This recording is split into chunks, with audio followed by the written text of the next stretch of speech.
मुंबईमध्ये उपमुख्यमंत्री एकनाथ शिंदे आणि रवींद्र धंगेकर यांच्यामध्ये भेट झाली आहे। शिंदेंच्या भेटीनंतरही धंगेकरांनी उद्यापासून नव्या धमक्यांचे संकेत दिलेत।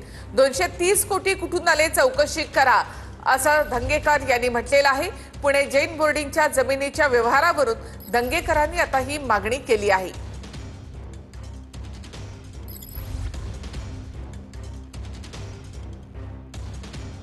तर शिंदेंच्या भेटीनंतर धंगेकरांचे उद्यापासून नव्या धमक्यांचे संकेत। यामध्ये व्यवहारासाठी 230 कोटी कुठून आले याची चौकशी करून कारवाई करा अशी मागणी धंगेकर यांनी केलेली आहे। जैन बोर्डिंग प्रकरणामध्ये तो व्यवहार रद्द झालेला आहे। मात्र या सगळ्यामध्ये रवींद्र धंगेकर यांनी आवाज उठवला होता।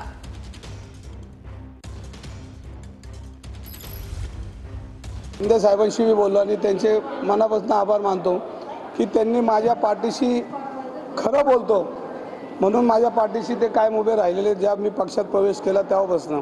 पण त्यांनी हे सांगितलं की आपल्या मित्र पक्षावर तू काय बोलायचं नाही, पण जर पुण्यामध्ये गुन्हेगारी होत असेल, पुण्यामध्ये काही बिल्डर लॉबी ज्या पद्धतीने आज कामकाज करते आणि या बिल्डर लॉबीच्या आजूबाजूला जे जे राजकारणी लोक आहेत आणि त्यांच्या त्या पदाचा पावर वापरून ज्या ज्या लोकांवर अन्याय करतात त्याच्याविरुद्ध बोलायला त्यांनी मला कधी अडवलं नाही।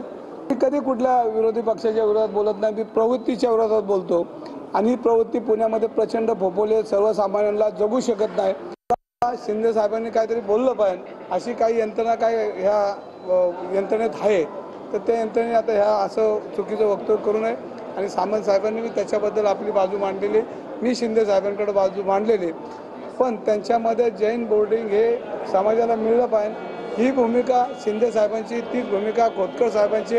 शाह साहेबांबद्दल जे आमच्या नेत्यांना ज्या चुकीच्या बातम्या जात होत्या त्याबद्दल क्लिअर करायला मी त्यांच्याकडे गेलो, तो क्लिअर झालाय। आणि जे काही लढाई ती उद्यापासून बघा ना, बडेकर आणि गोखले बिल्डरची आत्तापर्यंत झालेल्या सगळ्या कामकाजाची त्यांनी बांधलेल्या बिल्डिंगचं एक ऑडिट हे झालं पाहिजे, कारण ह्याच्यामध्ये संपूर्णपणे राजकीय आणि शासकीय मदत त्याला पोचलेली आहे आणि ह्याचा सगळा विचार करून मुख्यमंत्र्यांनी याच्यावर लक्ष घालून या सगळ्या प्रोजेक्टवर ज्या ज्या पद्धतीनं जी यंत्रणा त्याच्या पाठीशी होती त्याचा सखोल चौकशी करून ह्याच्यामध्ये तोडगा काढावा आणि जैन मंदिराला जे 200 कोटी रुपये दिलेत ते शासनाने त्याच्यामध्ये आपली पॉवर वापरून त्याच्यामध्ये ते दिमागदारपणे ते जैन मंदिर आणि जैन बोर्डिंग हे त्यांनी तिकडं उभं करावं अशी मला ह्या तुमच्या मार्फत विनंती आहे। तो अर्धवट तुमच्यातनं गेलेला तो एक पत्रकार आहे, इथलं काम सोडलं आणि तिथं पगारी गेलेला आहे, त्यांनी माझ्यावर टीका केली।